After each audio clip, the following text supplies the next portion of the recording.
acidente. O número de mortes por meningite bacteriana neste ano no Rio Grande do Sul chegou a 13, segundo o último levantamento da Secretaria Estadual da Saúde. Para falar sobre os diversos tipos de meningite, tratamento e diagnóstico da doença, a TV Simers conversa com o médico infectologista do Hospital Ernesto Dornelles, Cláudio Stadnick. Olá, doutor. Para começarmos, o que é meningite? Na verdade, meningite é um processo inflamatório das meninges, ou seja, daquelas membranas que envolvem o sistema nervoso central. Várias causas podem provocar essa meningite, mas geralmente são agentes infecciosos que causam. E quais são os tipos da doença e qual é a mais comum? Então, dentre esses vários agentes que podem acontecer e acometer as meninges, existem as bactérias, os vírus e até fungos podem causar alguma meningite, mas disparado o mais comum são as infecções virais e as meningites bacterianas. E qual é a diferença entre meningite e doença meningocócica? As pessoas confundem normalmente. Meningite é quando a bactéria meningocócica ou meningococo ou Neisseria meningitidis, todos são a mesma bactéria, envolve só as meninges, só o sistema nervoso central, a gente chama de meningite.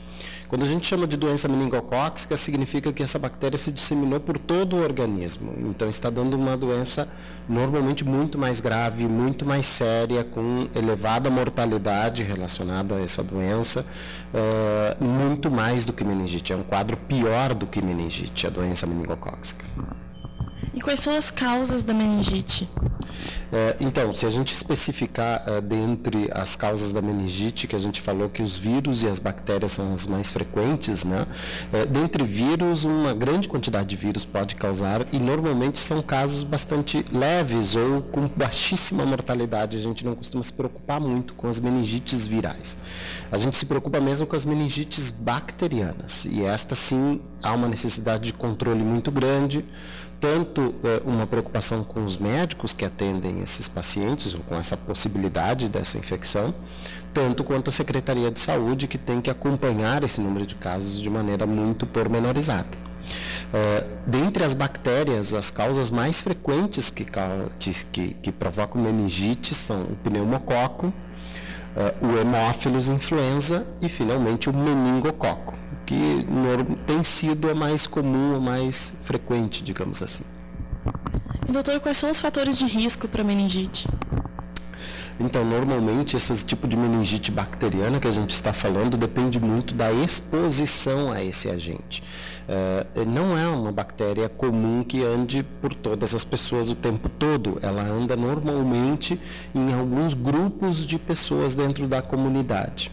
A gente chama que muitas vezes alguma pessoa pode pegar o meningococo, especificamente do meningococo, e portar o meningococo na sua garganta. A gente chama de portadores assintomáticos. E essas pessoas não fazem a doença, mas ficam disseminando essa bactéria para outras pessoas. Então, ter contato com essa pessoa é um dos principais fatores de risco para desenvolver meningite.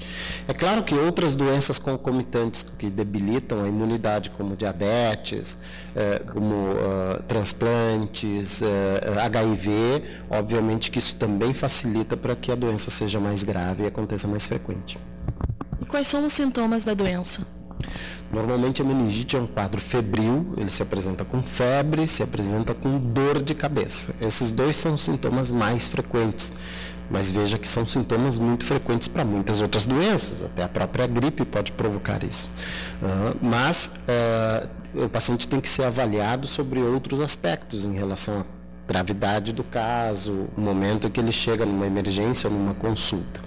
Outros sintomas associados que costumam indicar que a situação seja um pouco maior é a presença de vômitos não controláveis, a presença de rigidez de nuca no exame clínico, ou seja, a gente nota que existe uma dificuldade de movimentação do pescoço, isso a gente identifica pelo exame, e exames laboratoriais que se alteram nos casos de meningites graves, diferente de outras doenças que possam imitar, digamos assim, isso.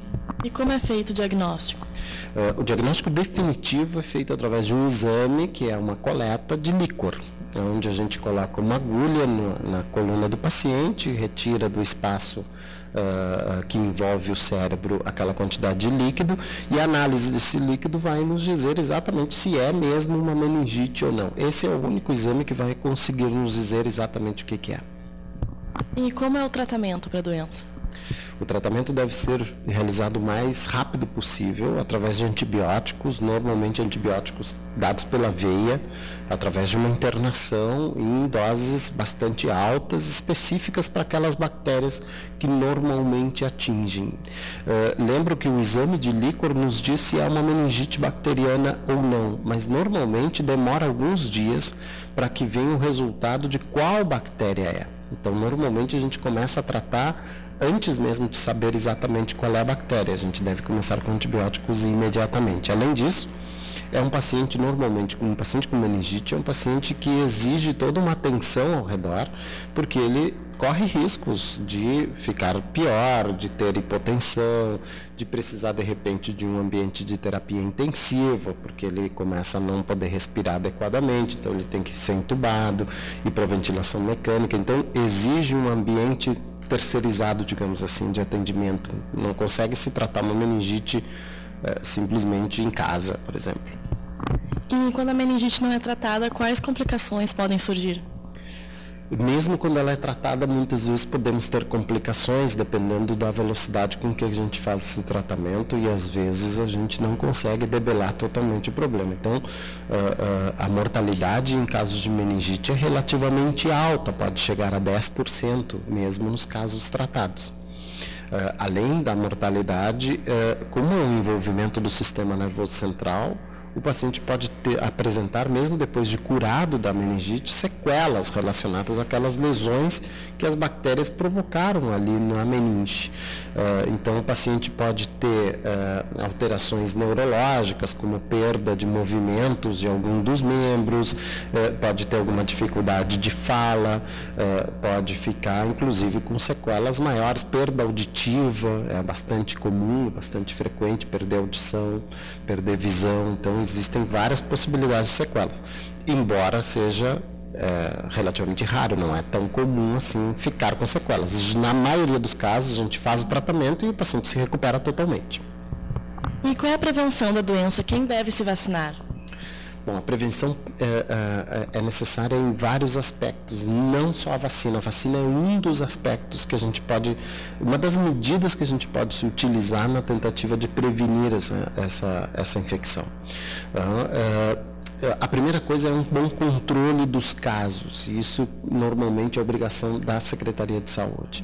Então, nós precisamos saber quantos casos estão acontecendo e onde estão acontecendo para poder atuar naquela comunidade específica. A prevenção pode se dar através de uso de vacinas ou uso de antibióticos nas pessoas que tiveram contato com a pessoa com meningite. Então, por exemplo, se houver dentro da família um caso de meningite, normalmente as pessoas que moram com aquele paciente recebem antibióticos durante 3 dias para evitar que essas pessoas se tornem portadoras e transmitam mais bactéria para outras pessoas, né? As vacinas, elas já existem há alguns anos para alguns tipos. Progressivamente, essas vacinas foram sendo melhoradas e atualmente estamos com vacina para praticamente todos os tipos de bactérias. O meningococo, por exemplo, a gente já tem para praticamente todos os tipos vacinas bastante testadas e que realmente acabam funcionando. Temos que diferenciar as medidas de saúde pública com as medidas individuais. Normalmente a saúde pública se preocupa com a epidemia, ou com a disseminação de todo esse grupo de bactérias, por exemplo, o meningococo.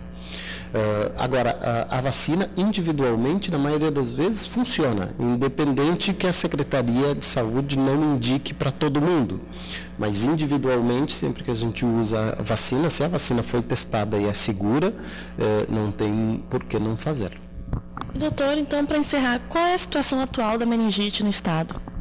Pois é, aparentemente este ano nós tivemos um incremento no número de casos de doença meningocócica e de meningite meningocócica. Então, aparentemente a gente está tendo mais casos do que os últimos anos. Isso pode ser simplesmente aleatório do acaso, porque existe uma oscilação no número de casos ano para ano. Mas pode ser também o caminho, o início de uma disseminação maior de casos e até uma epidemia. Quem define se é uma epidemia ou não é uma análise estatística dos números de casos. Existe um número limite que, quando passa desse número, a gente chama de epidemia. Enquanto não passar desse número, não se chama de epidemia. Atualmente, no Rio Grande do Sul, não passamos desse número, portanto, não estamos chamando de epidemia. Mas estão acontecendo surtos em situações isoladas, em grupos, ou em colégios, ou em bairro como de Cachoeirinha, que agora há pouco a gente teve uma preocupação maior, estão acontecendo mais do que as outras vezes. O que a gente se preocupa é que é uma doença que tem vacina, uma doença que é prevenível. Quando a gente for olhar o tipo de meningite meningocócica que estamos tendo mais agora é a meningite meningocócica tipo C, né? Que é uma vacina que existe já há muito tempo, inclusive é dada para crianças pequenas, menores de 2 anos, no calendário vacinal do SUS, mas não está recomendado pelo SUS para demais da população. Embora, volto a dizer, individualmente qualquer pessoa vai se beneficiar se fizer a vacina, né? Então, não estamos ainda em epidemia, mas estamos com uma atenção redobrada porque o número de casos aumentou, principalmente da meningo tipo C. Doutor, muito obrigada pelos esclarecimentos. A TV Simers fica por aqui e até a próxima semana.